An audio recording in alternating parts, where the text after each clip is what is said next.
an async event loop.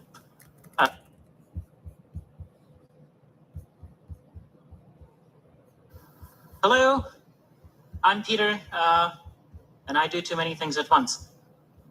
This is the full title of my presentation. The organizing team told me it was too long, so you only have the shortened version.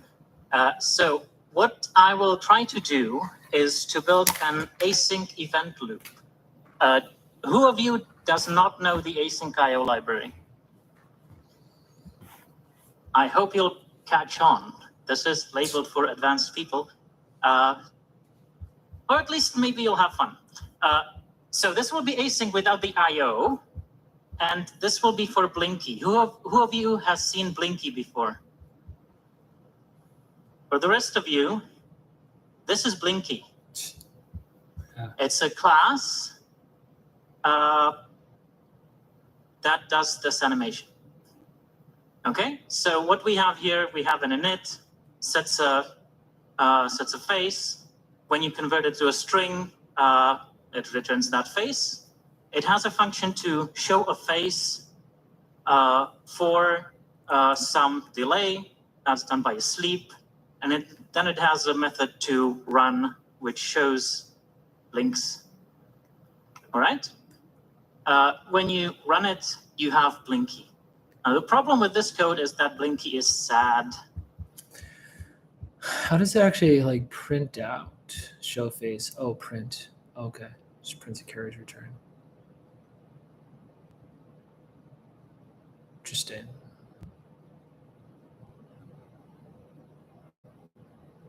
How does this carriage return thing work? I think that's what it's called.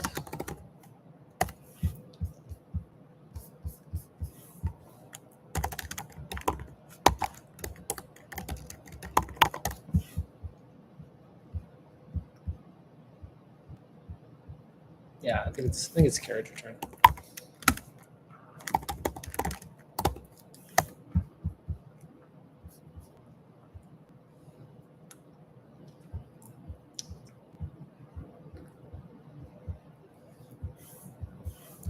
Overwriting a line. If you print R without the \n. So does this just go down?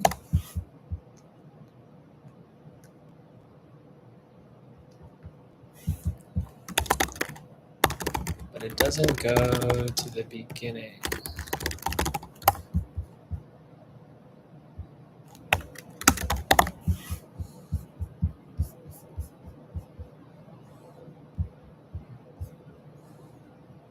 Hey, oh.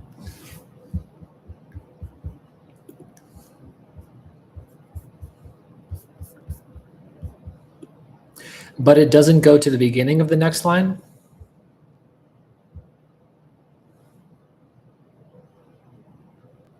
Right. Only moves the cursor down to the next line, but it does not return it to the beginning of the line.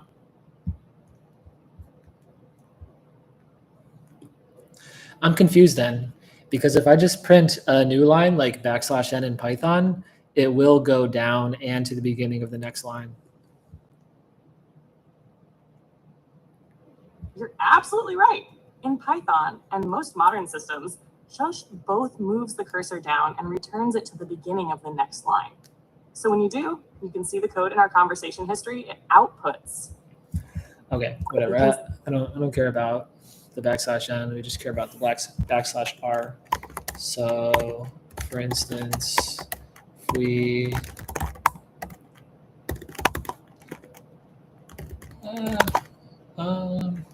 can even do in a Jupyter notebook.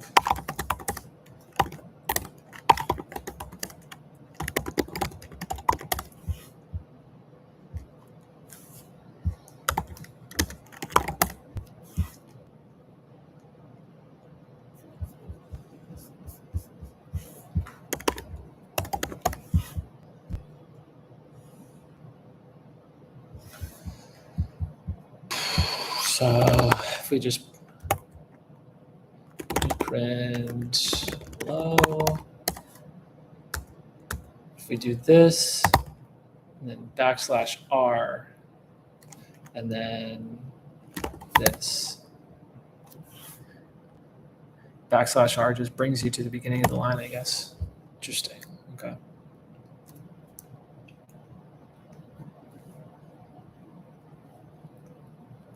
It's super weird.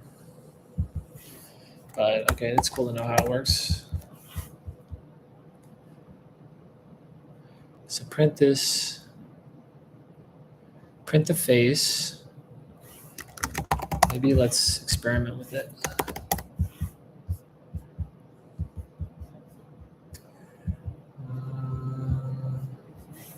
I don't see the code linked.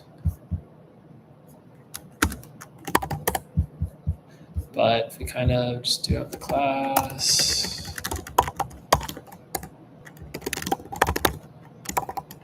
I wonder if we can just ask ChatGPT, honestly.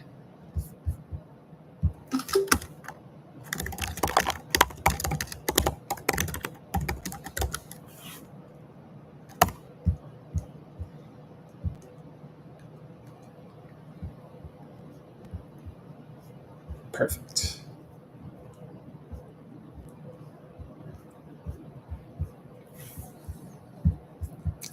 Based.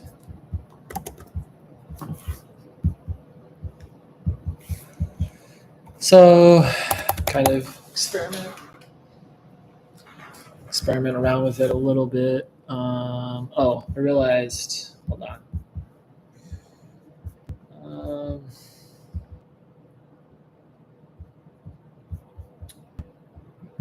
Need to share the whole screen. My bad. Okay. So, okay. So we got this class. Let's try to kind of just do this. So print this, and the end is a carriage return. Interesting. So what if we just printed this? Print a carriage return. Print a carriage return, and then print, I don't know, like hello.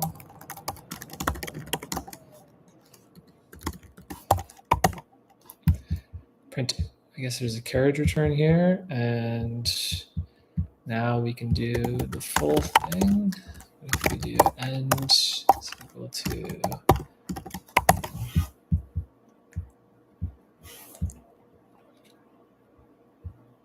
I guess the key thing we want to do is just be able to overwrite hello. So what if we just did this and then like goodbye? I think this is going to go hello, goodbye. That's not what we want. But I think this would also work if we just did like end with nothing. Yeah.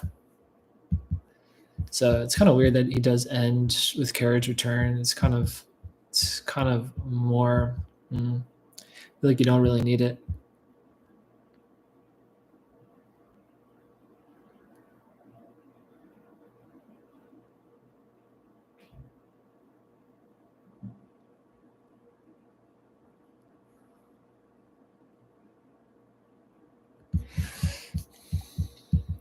How about if we, yeah, I guess let's just try to run this.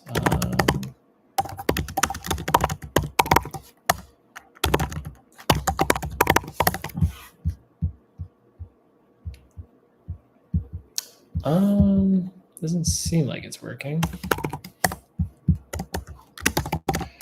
Let's try.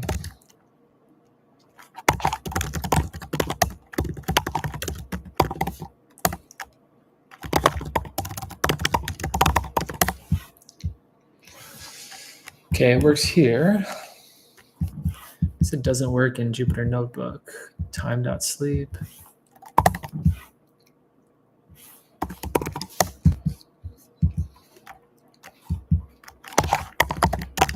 Just kind of want to modify it and be like, what if we just change this to this?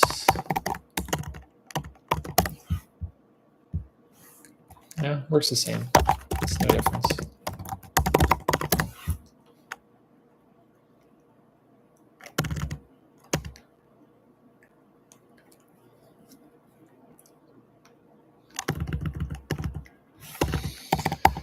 show face takes in a new face into delay. So, okay, so the blink is like you blink for like 1/10 of a second, and then you're awake and like eyes wide open for somewhere between 1/10 of a second and 1.5 seconds. Okay. So you're like mostly eyes open. Okay, so and then after you show the face, you sleep. So kind of like every time, kind of like in this while loop, the first thing that you do is you just always blink for 1/10 of a second, and then your eyes wide open for like a second, and then blink for a second, and then eyes wide open, and then blink, and then eyes wide open. And okay.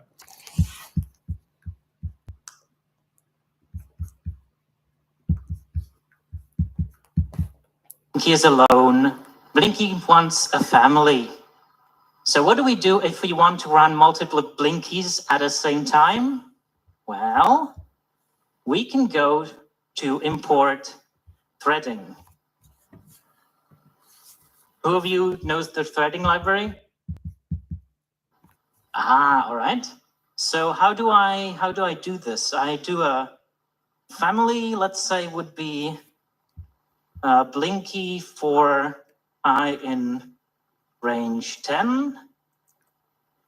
Okay.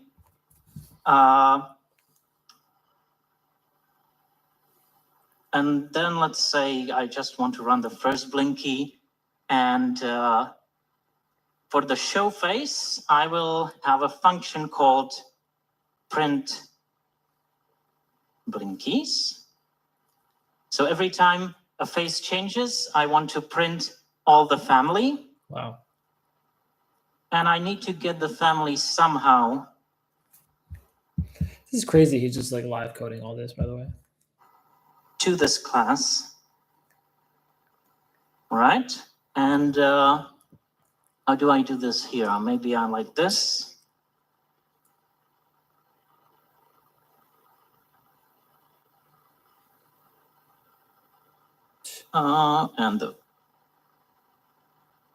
And print blinkies is not defined. So how do you print all the blinkies? For each blinky in the family, print that one and with a space, and then print some carriage return. Nice. Hey, he didn't use threading at all, but okay. Actually end the line with that. All right, so Blinky has a family, but it's a family of dummy blinkies that don't really blink. So I have to do something interesting here, and I don't really use threads that much. So let me look at my cheat sheet, and it says that for each Blinky in the family, I should do threading dot thread dot target is blinky.run and start that. There we go. Right, so Blinky has now a family of blinking blinkies. What's the problem here? If you were working with threads, you know that there's a bug in this code. The bug will probably show up once in a few years at 3 a.m. and it'll bring the server down, which you don't want. But let's simulate it by saying, let's say this print function might take just a little bit more time. And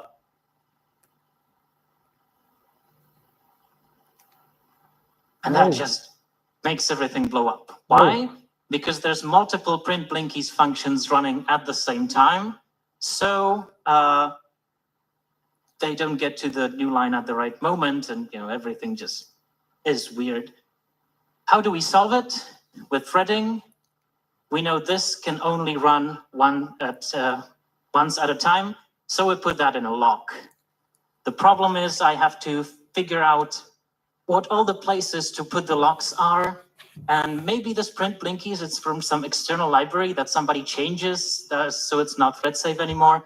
It's really bad. So what?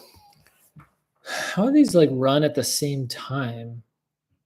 They kind of like interleave with each other like at the same time, because this isn't multi-processing, it's multi-threaded.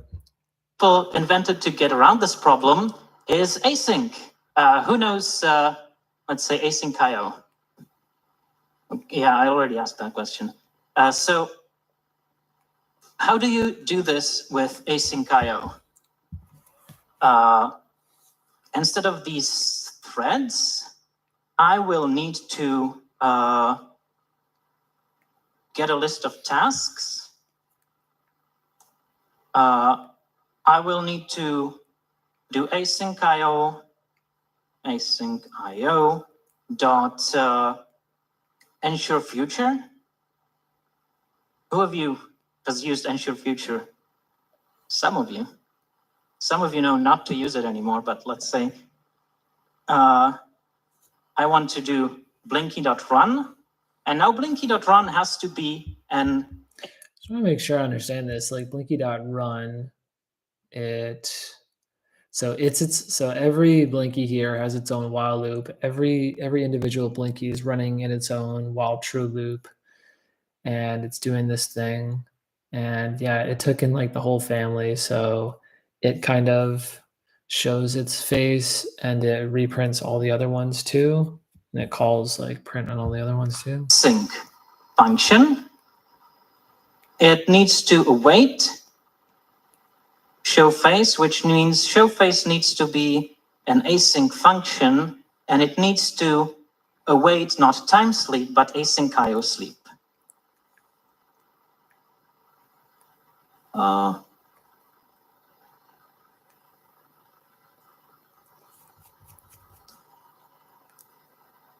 Why does this not work?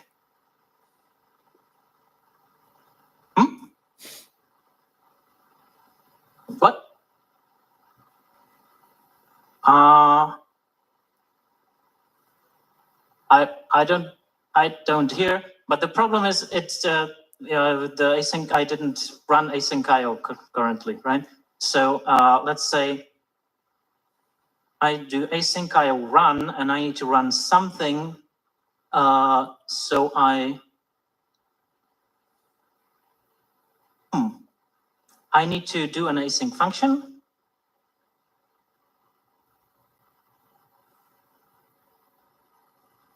Let's name it run all and run that.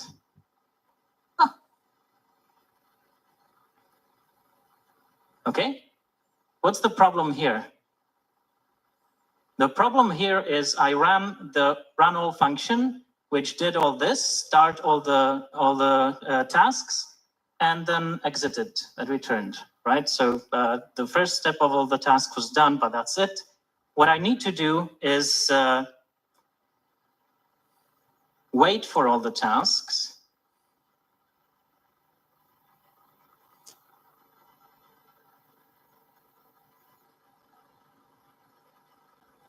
And now we have blinkies blinking. They're blinking a bit weird because I still have this sleep here. Let me get rid of that, and now it's all fine. Right. What? You just do this run all, you await the task, you just await it.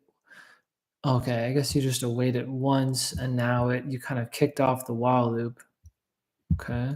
Who's is lost right now? Who's not following? All right, I'm in a pretty good shape.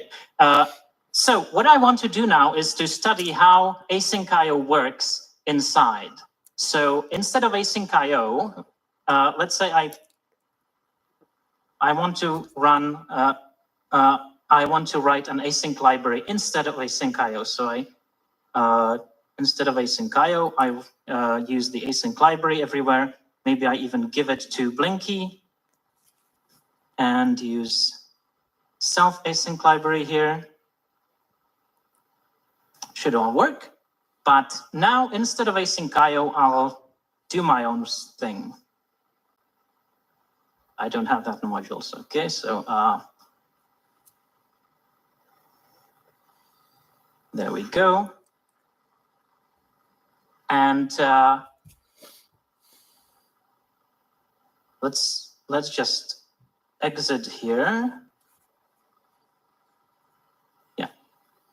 So I want to look into how to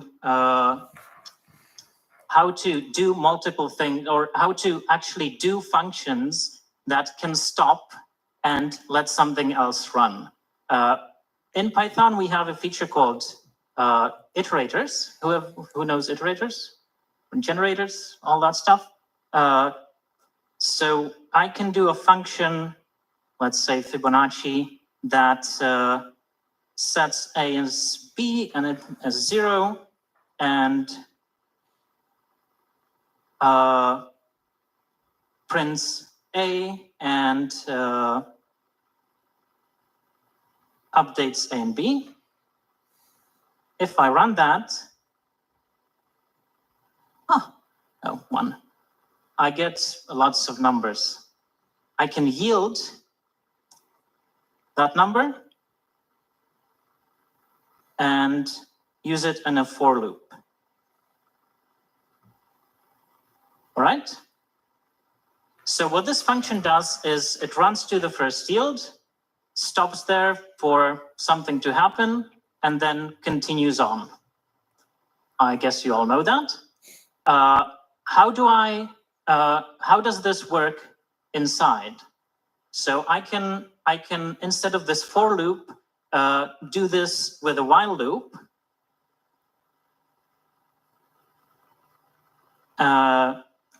And I get an iterator.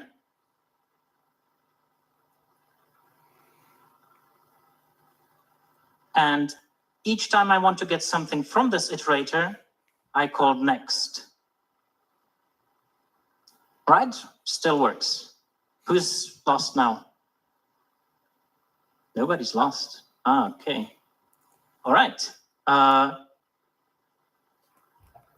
What if I want to stop this? So let's say I have a maximum.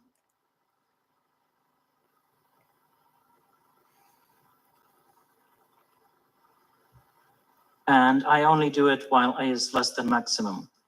This next function will give me a stop iteration exception. So I need to catch that.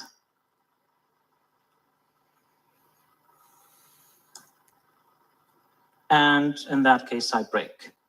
So this is basically what a for loop does to the underlying while. This is what a for loop does, converted to a while. I guess most of you know that. Okay. And now, since I have this step separated out, I can actually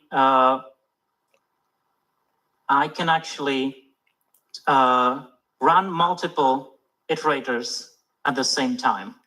I need to convert some of this. Let's say I have numbers, and I'll have the iterator update one of the numbers. So like that. And here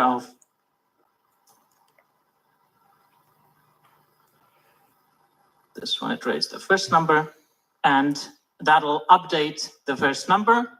I can have multiple iterators. The first one will update the first number, the second one will update the second number. And here I can iterate on both at once.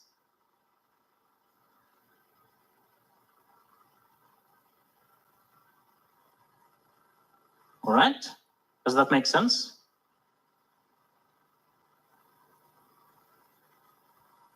Okay. Wait, how did it? Oh, okay. He's passing the index into there. Okay, I see. So they're kind of going in parallel. Now the problem here. I thought this was like the starting number or something. Is I need to somehow make them iterate at different times. So let's say one of them will be faster, and one of them will be take more time to advance. Instead of yielding this A, I will put in a delay. Let's say the first one will have a delay of the 10th of a second. The second one will have a delay of a third of a second. And I want to somehow make the first one advance at this rate and the second one advanced at the other rate. Does that make sense? Dang. So what I need to do for that is to introduce some kind of scheduling. So I need to know when the next event from each iterator will take place. Okay? So instead of just the iterators, I will keep track of tasks, which each task will have the scheduled time, the next time this iterator should iterate, and the iterator itself. Okay? And here I will get the next task to run.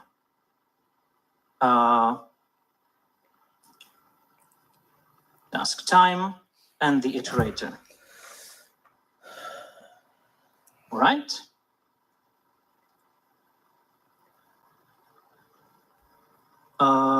Sorry.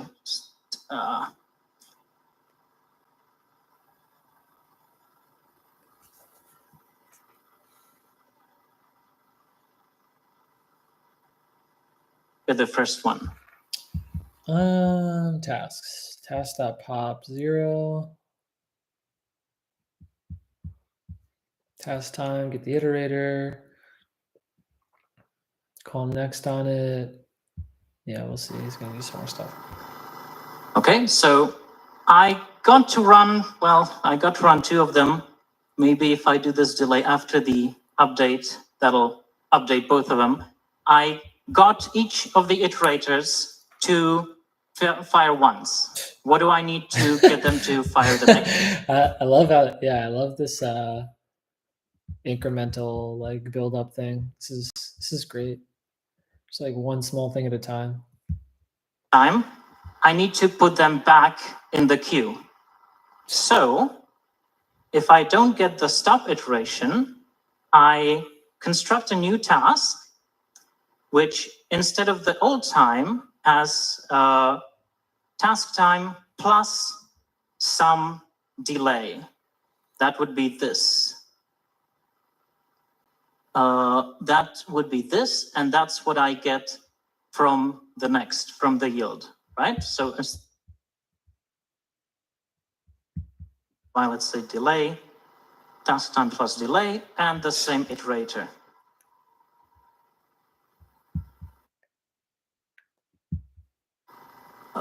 And append that, and I get to the end of both of them. Wait, what? Where was the actual delay thing where the delay actually comes into account? Right now, I don't have to break here.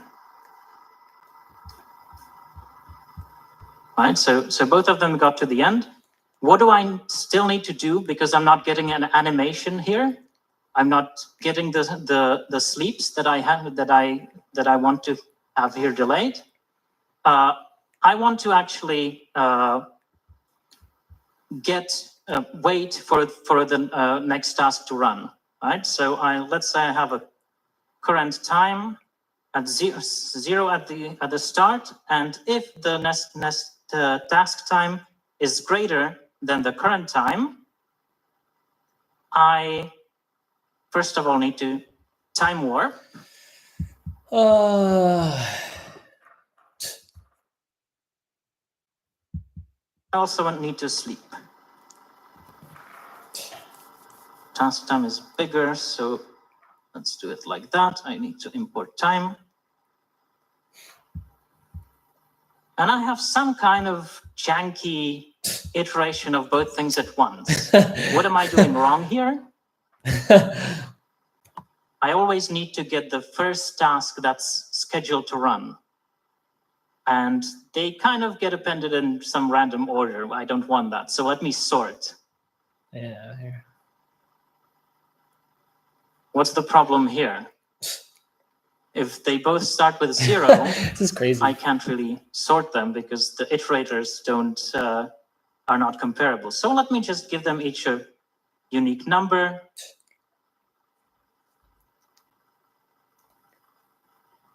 DOS number, and now you can see that they're ticking. One is faster and one is slower.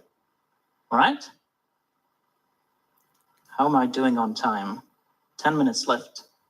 So who's lost now? Wow, that really? Okay. Well, that sort of gets me to the idea of an async loop. I have two things running at once, and each being delayed in some interval that it specifies. What I will need to do now is convert this to an async function, right? Oh. Does anybody remember where you used yield and yield from in async IO? Way back when.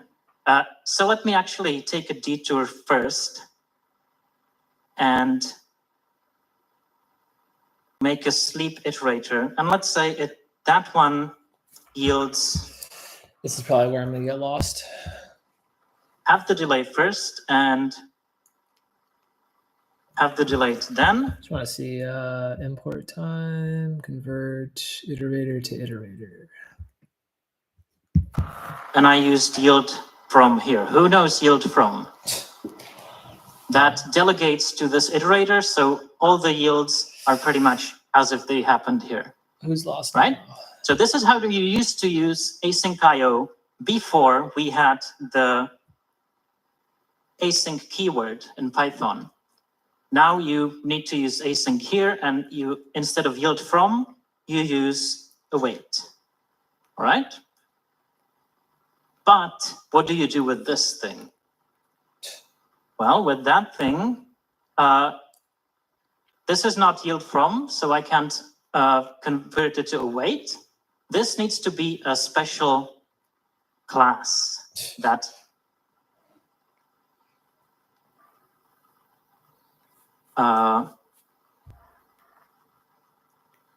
that implements an await magic method. And the await magic method is an iterator that tells us what to do when you await this thing, right? And since this fib is now a coroutine, I can use its await magic method.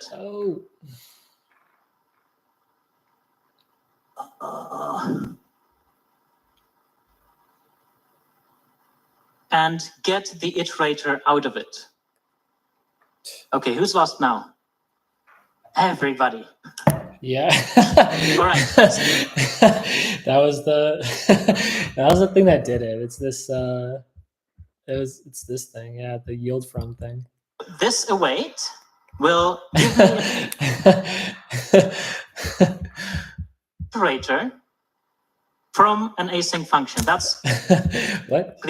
Will give me an iterator. All right, so this await will give me an iterator from an async function. That's basically all there is to it. That'll give me the iterator. The await works like yield from, so that'll give me the await here, right? And it'll yield these two sleeps, or these two values. Oh, why did he do two delays at all? I don't understand. What's up with that? And calling this special await method is converting from this async map. Dunder await. This is just syntax sugar for an iterator, right? So this is how you convert. You should do that. One piece of syntax to another piece of syntax. All works out fine. Now I don't really want to use Fibonacci numbers here, so instead I will start with an empty list and write create task function. I just want to put this fib here, right? So I would like to just call it like this, right? To add a new thing to execute. So this will make a new task, a task. Just doing myself a little reminder.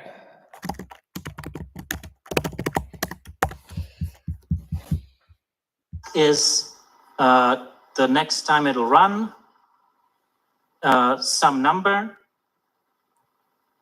should be unique, so let's make it hackily unique. And the tasks await. Ah.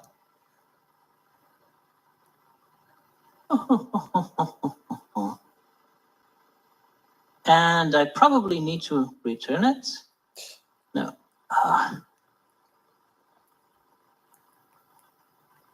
Append it. There we go. There's just one, but that's all I created. Global tasks. All right. So create task.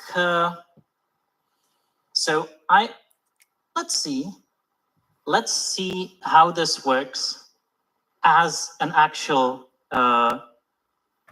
async IO implementation. Remember the Blinky script where I import this as the async library? Let's see, let's do an integration test. So we don't have a run async function. So that takes a task, schedules it,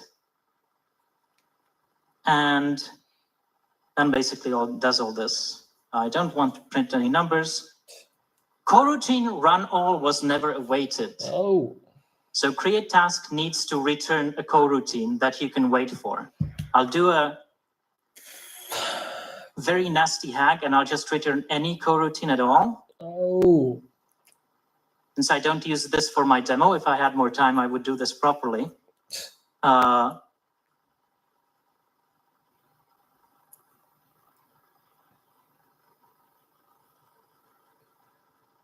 And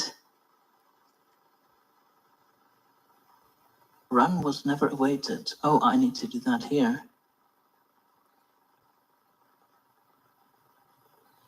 What? Oh, this is, sorry. Wait, this one is not a coroutine. I also don't have ensure future. The create task is a better name for ensure future. So let's do that. Should also work for async IO. Whoa. So, right? So it works with async IO. It works with my own module. That is 50 lines of code. Okay, my cheat sheet has 40, but it doesn't have this fib thing and the tasks like that. And it gets down to 40, and it works. Who learned something new?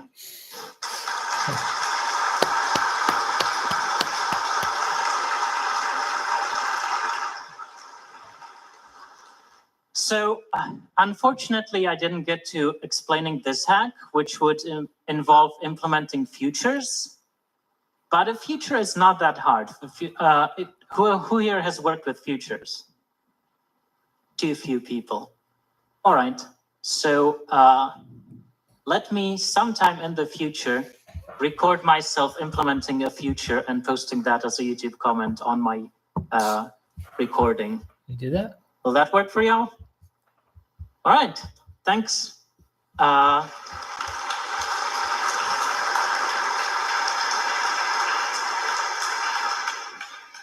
have one question on Slido. What is the environment I have used for this demonstration?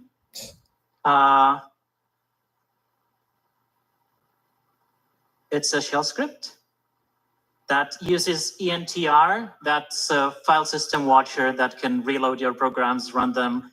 It has a few options that are very interesting. Basically, does this thing very well. Yeah, but what's this like IDE thing though? What is this symbol list?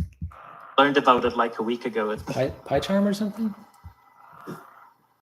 And I think I'm out of time. Is that right? All right, thank you.